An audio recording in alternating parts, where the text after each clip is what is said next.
আপোনাৰ ঘৰত যদি এই 5টা মূৰ্তিৰ ভিতৰত এটাও মূৰ্তি ৰাখিব পাৰে তেন্তে আপুনি কোনো দিনাই দুখীয়া হৈ থাকিবলগীয়া নহয়। ধন টকা পইচাৰ ক্ষেত্ৰত সেই ঘৰখনে কেতিয়াও কষ্ট পাবলগীয়া নহয়। সেই ঘৰখনলৈ ধনৰ আকৰ্ষণ সদায় হৈ থাকিব। যিকোনো প্ৰকাৰেৰে সেই ঘৰখনলৈ ধন টকা পইচা আহি সেই ঘৰখন সমৃদ্ধিশালী হৈ পৰিব। যিকোনো ধনী লোকৰ ঘৰতে এই 5টা মূৰ্তিৰ ভিতৰত যিকোনো এটা মূৰ্তি আপুনি দেখিবলৈ পাবই। সকলো মানুহে ধন টকা পইচা উপাৰ্জন কৰে, কিছুমানে কমকৈ কৰে আৰু কিছুমানে বেছিকৈ কৰে, কিন্তু বহু ক্ষেত্ৰত দেখা যায় যে বহু ধন টকা পইচা উপাৰ্জন কৰা মানুহে কেতিয়াবা ধনৰ অভাৱত পৰি আনৰ ওচৰত হাত পাতিবলগীয়া হয়। যিসকল লোকৰ ঘৰত এই মূৰ্তিকেইটাৰ ভিতৰত যিকোনো এটা মূৰ্তি থাকে তেওঁলোকৰ ঘৰত লক্ষ্মী দেৱীৰ আগমন হয়, আৰু যিখন ঘৰত লক্ষ্মী দেৱীৰ আগমন হয় সেই ঘৰখনলৈ যিকোনো দিশৰ পৰা ধন টকা পইচা অহাৰ পথ সকলো দিশৰ পৰা মুকলি হয়। তেওঁলোকে কেতিয়াও ধনৰ কষ্টত পৰিবলগীয়া নহয়। সেই ঘৰখনলৈ ধনৰ আকৰ্ষণ হয়। আজিৰ ভিডিঅ'টোত আমি আপোনাক জনাম কোন কেইটা মূৰ্তি এখন ঘৰত ৰাখিব লাগে যাৰ ফলত ঘৰলৈ লক্ষ্মী দেৱীৰ আগমন হৈ ধন আকৰ্ষণ হয়। সেয়েহে আজিৰ ভিডিঅ'টো প্ৰতিজন ব্যক্তিৰ বাবে অতি গুৰুত্বপূৰ্ণ ভিডিঅ' হয়।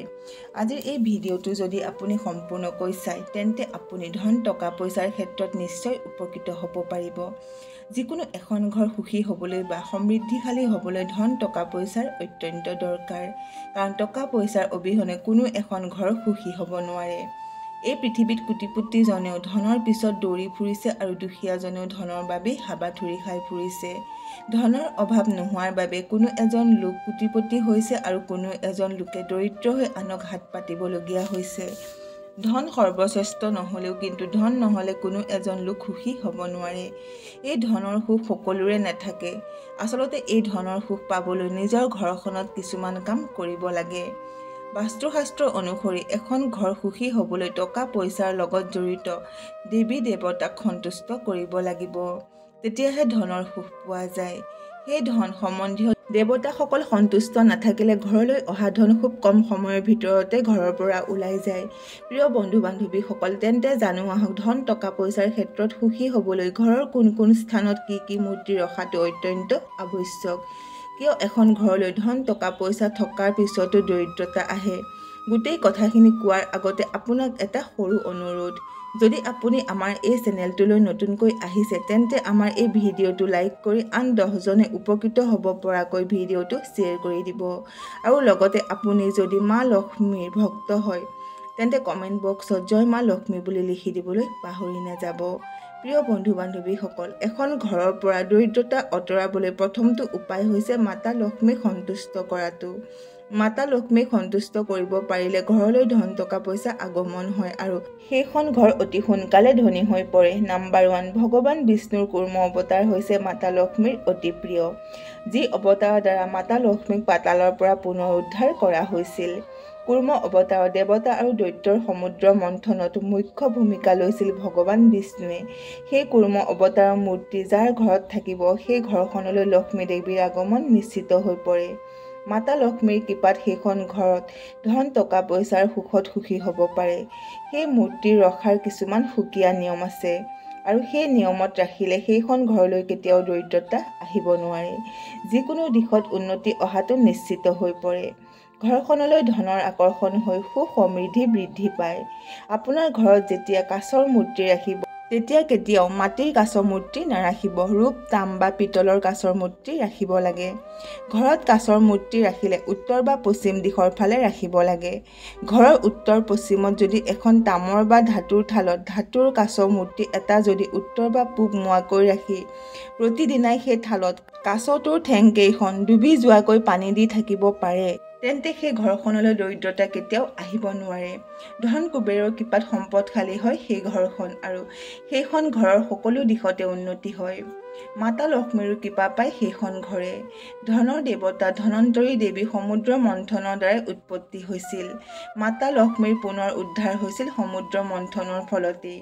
আৰু ভগৱান শ্ৰীবিষ্ণুৰ কুৰ্ম অৱতাৰৰ জৰিয়তে মন্দৰগিৰি পৰ্বত ধাৰণ কৰা হৈছিল। যি ক্ষীৰ সাগৰত মন্থনগিৰি পৰ্বতেৰে সাগৰ মন্থন কৰা হৈছিল, সেই সাগৰ মন্থনৰ ফলতেই অমৃত নিৰ্গত হৈছিল। এই কাছৰ মূৰ্তি কিনাৰ সময়ত সদায় এটা কথাৰ ওপৰত ধ্যান দিব লাগে। কাছৰ মূৰ্তি বৃহস্পতিবাৰেহে কিনিব লাগে। যদি এই নিয়ম ৰাখি প্ৰতিদিনাই তাত দিয়া পানীখিনি সলাই আকৌ পুনৰ পানী দিব পাৰে, তেন্তে সেইখন ঘৰত মাতা লক্ষ্মীৰ লগতে ধন কুবেৰ আৰু ভগৱান শ্ৰীহৰিৰো কৃপা পৰে আৰু সেই কৃপাৰ ফলত যিকোনো দিশতে উন্নতি হয়। কাছ মূৰ্তি হৈছে ভগৱান বিষ্ণুৰ প্ৰতীক। কাছ মূৰ্তি ঘৰত ৰাখিব পাৰিলে সকলো দিশতে উন্নতি হয়। ঘৰত কাছ মূৰ্তি এই নিয়মত ৰাখিব পাৰিলে পৰিয়ালৰ মাজত মিলা প্ৰীতি বাঢ়ে আৰু ধাৰ ঋণৰ সমস্যাৰ পৰা মুক্ত হৈ সুখী হৈ থাকিব পাৰিব। ইয়াৰ উপৰি ঘৰত যোগাত্মক শক্তিৰ আগমন হৈ সেইখন ঘৰৰ সদস্যসকলৰ ভাগ্যৰ দুৱাৰ মুকলি হয়। নাম্বাৰ 2, ধন কুবেৰৰ মূৰ্তি। ঘৰত যদি ধন কুবেৰৰ মূৰ্তি থাকে, তেন্তে আপুনি নিয়মিতভাৱে চাকি বন্তি জ্বলাই পুৱা গধূলি পূজা প্ৰাৰ্থনা কৰিব পাৰে। তেনেহ'লে সেইখন ঘৰত ধন টকা পইচাৰ সমস্যা কেতিয়াও নহয়। সেইখন ঘৰলৈ ধন সম্পদৰ আগমন হয়।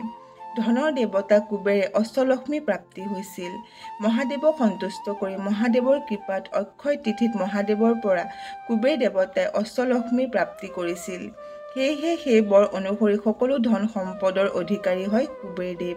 যিখন ঘৰৰ উত্তৰ দিশত কুবেৰৰ এখন ধাতুৰ মূৰ্তি থাকে, সেইখন ঘৰলৈ ধন টকা পইচাৰ আকৰ্ষণ হয়, সম্পদৰ আকৰ্ষণ হৈ সেইখন ঘৰত উন্নতি হয়। এই দিশত কুবেৰ দেৱতাৰ মূৰ্তি ৰাখি যদি নিয়ম নীতিৰ মাজেৰে পূজা কৰা হয়, তেন্তে সেইখন ঘৰত কুবেৰৰ কৃপাৰ উপৰিও মাতা লক্ষ্মীৰ পৰম কৃপা পৰে, যাৰ ফলত ধন সম্পদৰে ভৰি পৰে সেইখন ঘৰ। বাস্তুশাস্ত্ৰৰ মতে যিখন ঘৰৰ উত্তৰ দিশৰ ফালে কুবেৰৰ মূৰ্তি ৰাখি পূজা কৰাৰ সময়ত ডালিমৰ ফল অৰ্পণ কৰা হয়, সেই ঘৰখনৰ ওপৰত কুবেৰ মহাজনৰ পৰম কৃপা পৰে আৰু কুবেৰৰ কৃপাত সেই ঘৰখন খুব কম দিনৰ ভিতৰতে সম্পদেৰে ভৰি পৰে। যদি কোনো লোকে ব্যৱসায় বাণিজ্যৰ লগত জড়িত হৈ আছে, তেওঁলোকে তেওঁলোকৰ ব্যৱসায় প্ৰতিষ্ঠানৰ উত্তৰ ফালে কুবেৰৰ মূৰ্তি ৰাখি নিয়মিতভাৱে পূজা প্ৰাৰ্থনা কৰে, তেন্তে সেই ব্যক্তিৰ ব্যৱসায় প্ৰতিষ্ঠান খুব কম দিনৰ ভিতৰতে উন্নতি হৈ সম্পদশালী হয়। নাম্বাৰ 3, হাতীৰ মূৰ্তি। আপোনাৰ ঘৰত যদি সুখ সমৃদ্ধি নাই, যিমানেই ধন টকা পইচা থকাৰ পিছতো আপুনি সুখৰ মুখ দেখিবলৈ পোৱা নাই, পাৰিবাৰিক কণ্ডল অপায় অমংগলে যিকোনো ক্ষেত্ৰত আপুনি অসুবিধা পাই থাকে বা কোনো ক্ষেত্ৰত চেষ্টা কৰাৰ পিছতো সেই চেষ্টা অথলে যায়, সদায় যোগাত্মক দিশবোৰত ঋণাত্মক দিশৰ উদ্ভৱ হয় আৰু যেতিয়া আপুনি যিকোনো দিশতে পৰাজয় হ'বলগীয়া হয়, তেনে ক্ষেত্ৰত ধাতুৰ এটা হাতীৰ মূৰ্তি বুধবাৰৰ দিনা কিনি আনি ঘৰৰ দক্ষিণ পূব দিশত উত্তৰ মুৱাকৈ ৰাখক। এই দিশটোৰ পৰাই এখন ঘৰত ধন সম্পদৰ স্থিতি হয়, অৰ্থাৎ ৰক্ষণাবেক্ষণ হয় ধন সম্পদৰ।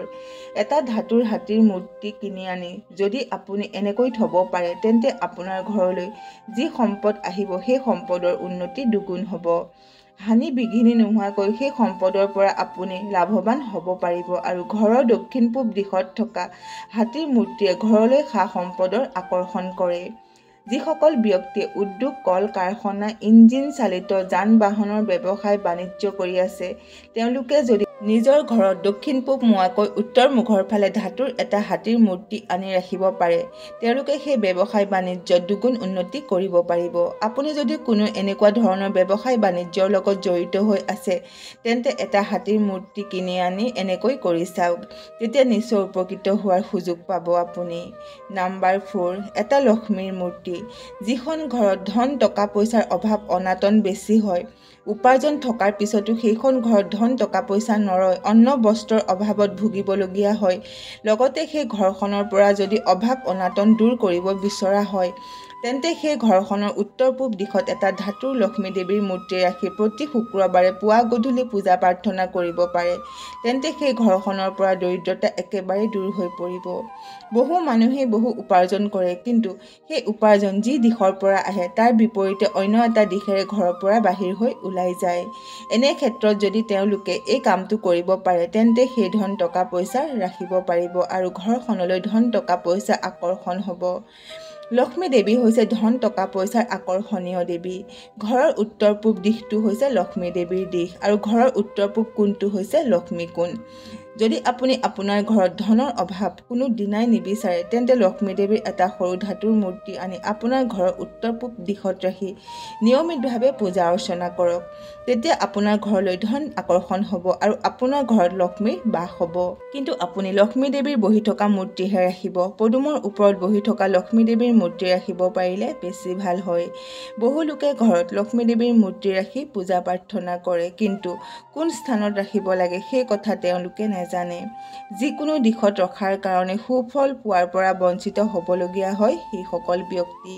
বহু ব্যৱসায় প্ৰতিষ্ঠানত দেখিবলৈ পোৱা যায় যে লক্ষ্মী দেৱীৰ পূজা প্ৰাৰ্থনা ঠিকেই কৰে, কিন্তু তেওঁলোকে ব্যৱসায় বাণিজ্যত বেছি উন্নতি কৰিব নোৱাৰে। তেওঁলোকৰ ব্যৱসায় প্ৰতিষ্ঠানত উন্নতি নহয়। তেনে ক্ষেত্ৰত যদি ব্যৱসায় প্ৰতিষ্ঠানবোৰত উত্তৰ পূব দিশত লক্ষ্মীৰ মূৰ্তি ৰাখি প্ৰতি শুক্ৰবাৰে ভালদৰে পূজা প্ৰাৰ্থনা কৰিব পাৰে তেন্তে সেই ব্যৱসায়ত উন্নতি অতি সোনকালেই আহে। নাম্বাৰ 5, হনুমানৰ মূৰ্তি। যদি আপোনাৰ ঘৰৰ ড্ৰয়িং ৰুমত মাটিৰ পৰা অলপ ওপৰত হনুমান বহি থকা এটা মূৰ্তি দুৱাৰৰ ফালে মুখ কৰি ৰাখিব পাৰে তেন্তে আপোনাৰ ঘৰৰ বাবে অতি মংগলজনক হয়। অপশক্তি বিনাশকাৰী। বাবা হনুমান হৈছে সংকট মোচন। এনে কৰিলে ঘৰখনে বিপদ বিঘিনিৰ পৰা পৰিত্ৰাণ পায়। কোনো অপশক্তিয়ে আপোনাৰ ঘৰলৈ প্ৰৱেশ কৰিব নোৱাৰে। মংগলবাৰে যদি এটা সৰু ধাতুৰ হনুমানৰ মূৰ্তি কিনি আপোনাৰ ঘৰৰ ড্ৰয়িং ৰুমৰ ওখ স্থানত আপোনাৰ ঘৰৰ দুৱাৰৰ ফালে মুখ কৰি ৰাখিব পাৰে তেন্তে যিকোনো বিপদ বিঘিনে আপোনাৰ ঘৰখনত বিশেষ অনিষ্ট সাধন কৰিব নোৱাৰে। তন্ত্ৰ মন্ত্ৰৰ বেয়া প্ৰভাৱেও একো অনিষ্ট সাধন কৰিব নোৱাৰে আৰু লগতে আপোনাৰ ঘৰখন সুৰক্ষিত হৈ থাকিব। বাবা বজৰংবলী হৈছে অসীম শক্তিৰ অধিকাৰী। যিখন ঘৰত বাবা বজৰংবলীৰ এটা সৰু মূৰ্তি এনেকৈ ৰাখিব পাৰে সেইখন ঘৰত কোনো অপশক্তি একো অপকাৰ কৰিব নোৱাৰে আৰু কোনো বিপদ বিঘিনে একো অঘটন ঘটাব নোৱাৰে।